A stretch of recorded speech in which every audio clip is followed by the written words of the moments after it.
يا أيها النبي لم تحرم ما أحل الله لك تبتغي مرضات أزواجك والله غفور رحيم قد فرض الله لكم تحلة أيمانكم والله مولاكم وهو العليم الحكيم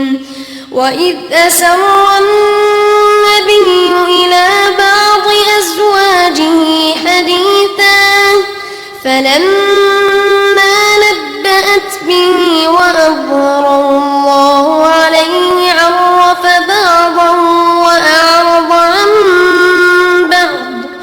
فلما نبأها به قالت من أنبأك هذا قال نبأني العليم الخبير إن تتوبا إلى الله فقد صغت قلوبكما وإن تظاهرا عليه فإن الله هو مولاه وجبريل وصالح المؤمنين والملائكة بعد ذلك ظهير عسى ربه إن طلقكن أن يبدله أزواجا خيرا منكن مسلمات مؤمنات قانتات تائبات عابدات سائحات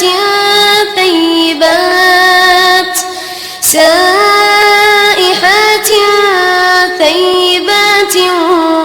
وأبكارا يا أيها الذين آمنوا قوا أنفسكم وأهليكم نارا وقودها الناس والحجارة عليها ملائكة غلاظ شداد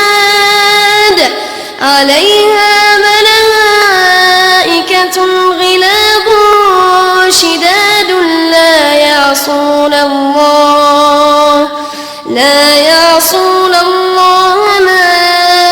أمرهم ويفعلون ما يؤمرون يا أيها الذين كفروا لا تعتذروا اليوم إنما تجزون ما كنتم تعملون يا أيها الذين آمنوا توبوا إلى الله توبة نصوحا عسى ربكم أن يكفر عنكم سيئاتكم ويدخلكم جنات تجري من تحتها الأنهار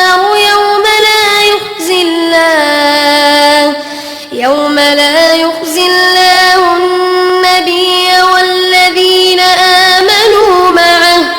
نورهم يسعى بين أيديهم وبأيمانهم يقولون ربنا أتمم لنا نورنا واغفر لنا إنك على كل شيء قدير يا أيها النبي جاهد الكفار والمنافقين واغلظ عليهم ومأواهم جهنم وبئس المصير ضرب الله مثلا للذين كفروا امرأة نوح وامرأة